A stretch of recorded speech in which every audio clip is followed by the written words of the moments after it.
दोस्तों, स्वागत है हमारे यूट्यूब चैनल वीर एजुकेशन पर। आज औसत को लेकर के हम क्वेश्चन अपडेट कर रहे हैं। औसत, एवरेज, जो कि RS अग्रवाल से हम क्वेश्चन को सॉल्यूशन करते हैं। RS अग्रवाल से एक टॉपिक उठाते हुए RS अग्रवाल बुक को उसी को फॉलो करते हुए मैं क्वेश्चन को अपडेट कर दूंगा और उसी के अकॉर्डिंग सारे क्वेश्चन सॉल्यूशन होते चले। तो एवरेज यानी कि औसत का फॉर्मूला क्या होता है? औसत बराबर क्या होता है? औसत बराबर होगा दिए गए परिणामों का योग बटे कुल संख्या। औसत बराबर क्या होता है?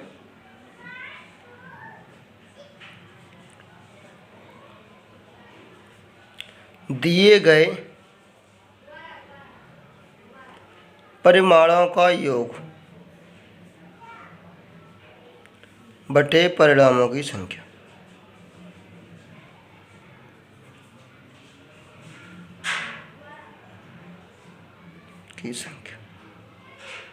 यानी कि दिए गए परिमाणों का योग बटे परिमाणों की संख्या, ये औसत का फॉर्मूला होता है। इसी के अकॉर्डिंग सारे फॉर्मूले करते हैं। अगर अपने कभी कभार परमाणुओं का योग निकालना तो औसत इंटू परमाणुओं की संख्या में मल्टीप्लाई कर दे तो परमाणुओं की संख्या का टोटल योग निकल आता है। दूसरा पॉइंट है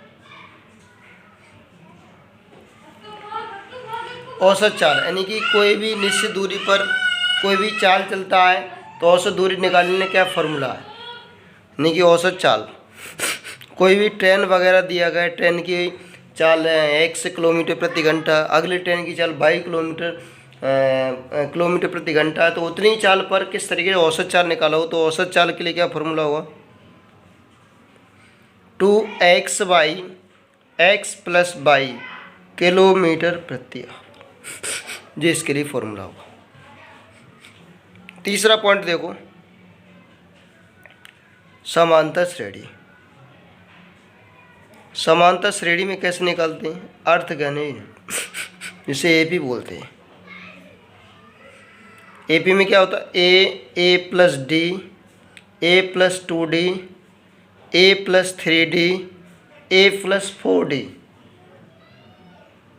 डॉट डॉट एन तक एक समांतर श्रेणी होती है।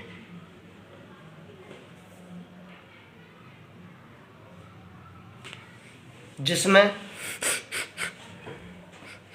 प्रथम पद ए तथा सार्वांतर डी होगा। अगर इसमें एन व पद निकालना है, एन व पद, तो क्या फॉर्मूला होगा? T N A plus N minus 1 into D, जो कि क्लास 10th में स्पेशली एक पूरा चैप्टर है। अगर हम n पदों का योग निकालो, n पदों का योग, इसे बोलेंगे Sn, n/2 2a plus n minus 1 into D, जे n पदों का योग पर निकला। कभी कभार क्या होता है? l एक अंतिम पद हो, अंतिम पद l बराबर ये भी होता है कि a plus n minus 1 into D, कभी कभार ऐसा भी होता है। तो इसके लिए क्या होगा? Sn बराबर n/2, जो 2a लिखा है a वाला, इसको क्या करो? a plus n minus 1 into D, यहाँ पर रख दिया जाए तो n/2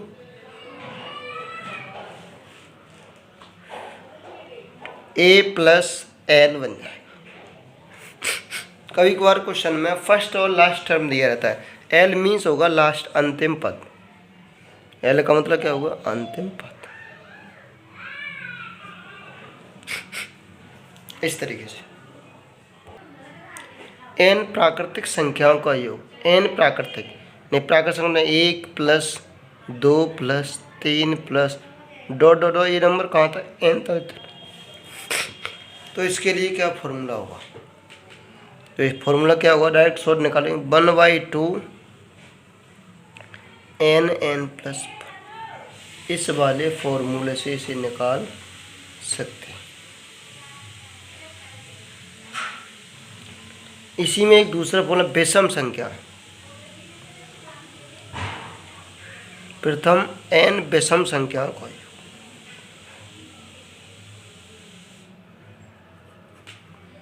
विषम संख्याओं का योग।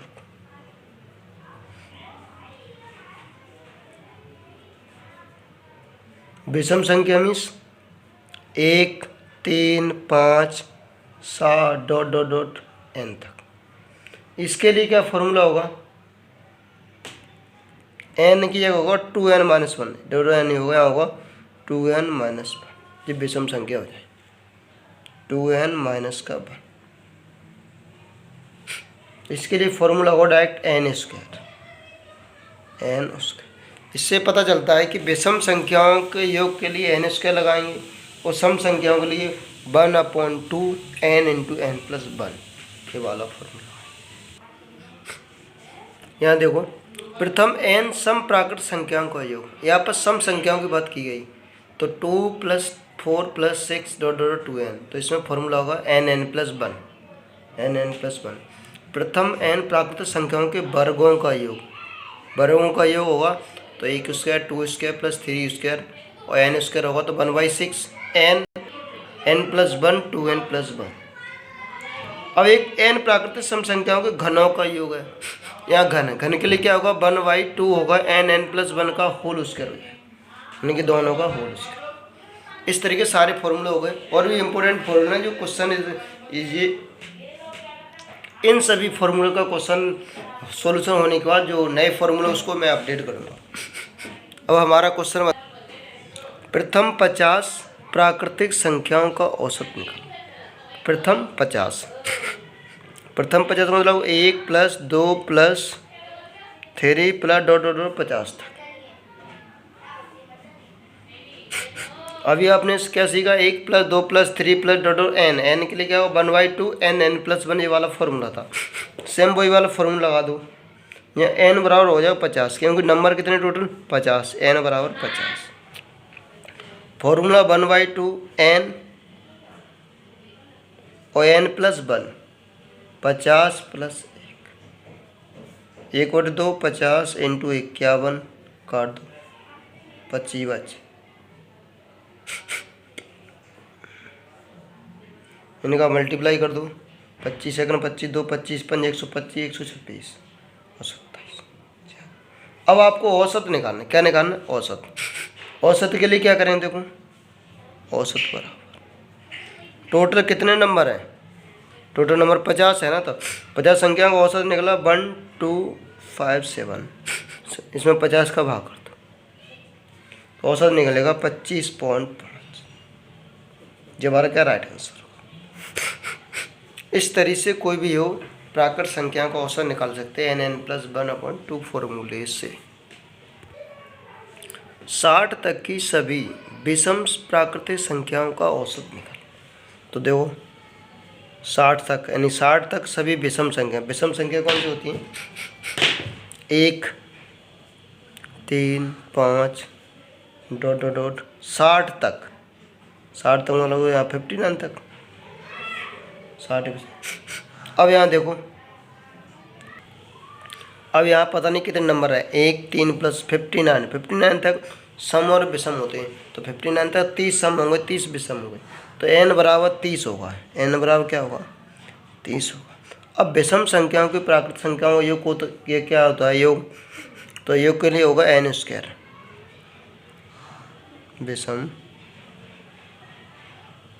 संख्याओं के योग के लिए सूत्र, योग बराबर क्या होगा n², यानी 30 का वर्ग, 30 × 30 900 हो जाएगा।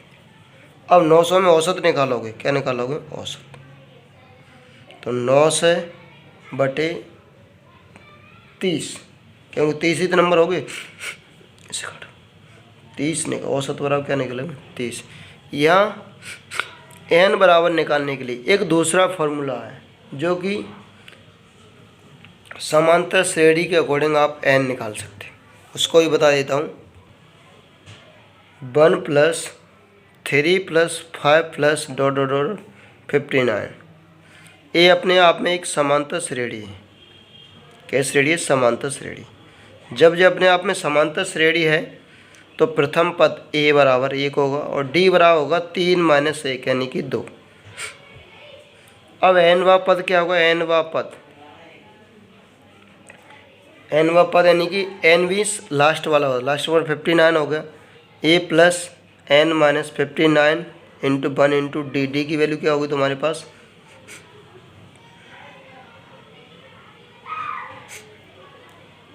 d की वैल्यू 2। यहाँ n बराबर n - 1 तो n तो निकाल नहीं, तो 59 इधर हो जाएगा। तुम्हारा a की वैल्यू रखो 1 + n - 1 × 2। 59 से 1 माइनस करो तो 58 बराबर n n - 1। n की वैल्यू निकली n - 1 बराबर 58/2। 2 से काटो कितने बार जाएगा तुम्हारा? 2 × 2 = 4, 2 × 9 = 8। n बराबर 29 और 29 एक्सचेंज करो, n बराबर 30 यानी कि 29 में 1 जोड़ दो तो कितना हो जाएगा? 30।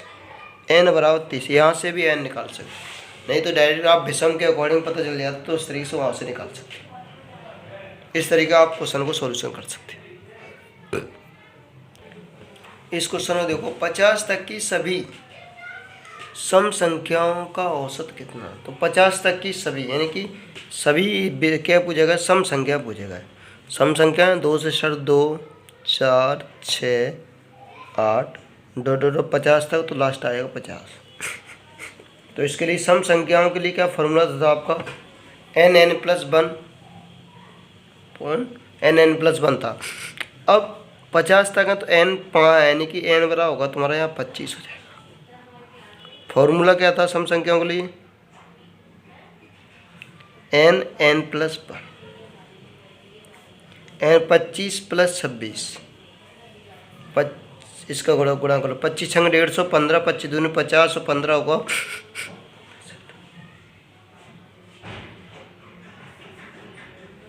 आप अब इसका निकालो औसत, क्योंकि औसत निकालना सबका। तो औसत के लिए क्या फॉर्मूला था? यानी कि 25 × 26, क्योंकि टोटल संख्या 25 है, 26 इसका औसत रहे। इस तरीके से हम क्वेश्चन को कर सकते हैं।